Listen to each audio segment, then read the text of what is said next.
Well, hello, my fellow travelers, and welcome to my channel, I guess. My name is Sarli, and I have been a player of Genshin Impact since late 2021. I am, in fact, not kidding, late 2021. I have been playing roughly since the game started, and I quickly fell in love with it. I honestly downloaded it because I had saw a character and thought he was really hot. And I was curious, and then I didn't really play it much, and then one of my friends who was also into the game, who was a little bit farther ahead than I was, told me to give it another try, and so I did, and then I fell in love, like I'm sure many other people have. And because of my love for this game, I have spent a lot of money and a lot of time investing into this game and leveling up, getting the characters I want, and all of that fun stuff. And then, unfortunately, about 2.5 years ago, I went through something that was very traumatic, to the point where I unintentionally neglected everything about myself and my life, and especially all the things that brought me joy and the things that I loved, such as Genshin Impact, which meant I did not log on to Genshin Impact. I did not play. I did not touch the game at all for about 2.5 years. Just to give some context as to just how far behind I got, I stopped playing when Sumeru was freshly out, and I hadn't done the Archon quest in Sumeru or really anything in Sumeru for the most part at all. And I just got back on committedly a couple of weeks ago, and I am just now breaking into Fontaine. So not only do I have to finish Fontaine, but I also have to go through Notlon and then Nodcry, both of which I've barely even touched whatsoever. And I think, truth be told, not only was I still trying to, and honestly still am, trying to deal with the aftermath of the traumatic thing that I went through, that obviously I won't go into specifics about, I also think it took me quite a long time to get back into Genshin, because I think I subconsciously felt a little bit of shame. I mean, I got so far behind. I missed, obviously, the introduction of Fontaine and Notlon and Nodcry. I missed a bunch of new character releases and character reruns and events where I could get limited stuff, obviously, and I missed so much that I felt like I couldn't even call myself a fan of Genshin Impact anymore, which obviously is stupid, because if you're a fan of the game, you're a fan of the game, and it shouldn't matter how frequently you play it or not. But I don't know, I guess I just felt silly about going back into a game that I essentially had abandoned. However, I realized that my love for this game never left. It just kind of went into hibernation, and I got sick and tired of letting what I went through take so much power away from me and so much of the things I enjoyed away from my life. And although I'm still working through things, I am determined to get back into the things I used to enjoy, therefore getting back into Genshin Impact.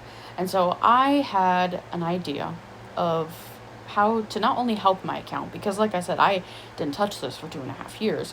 My friend did hop on every so often and complete some stuff for me, which I really appreciate. Thank you, my friend.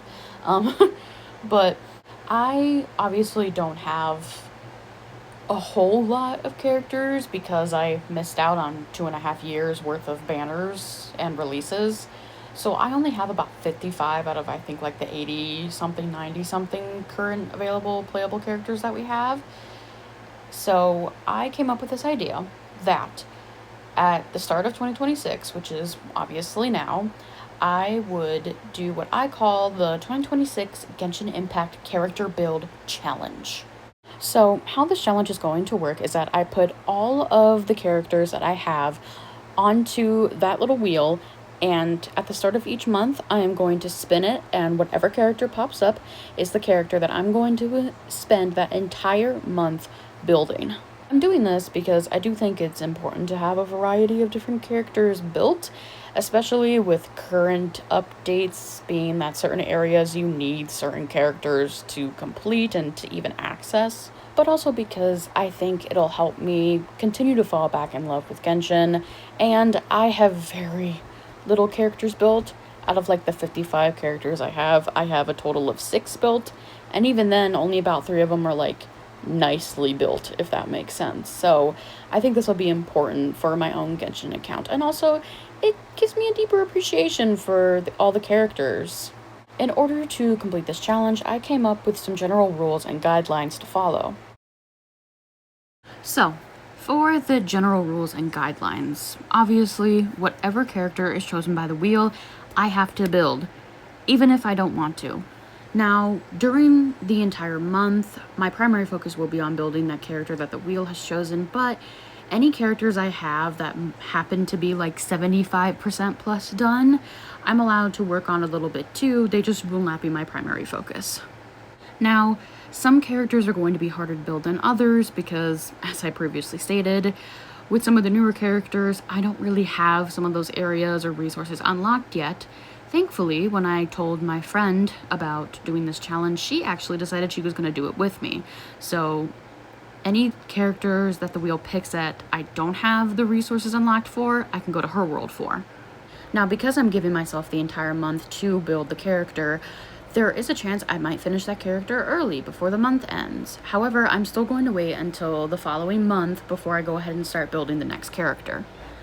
Now, I will be building each character from essentially scratch, or at least from where they're currently at.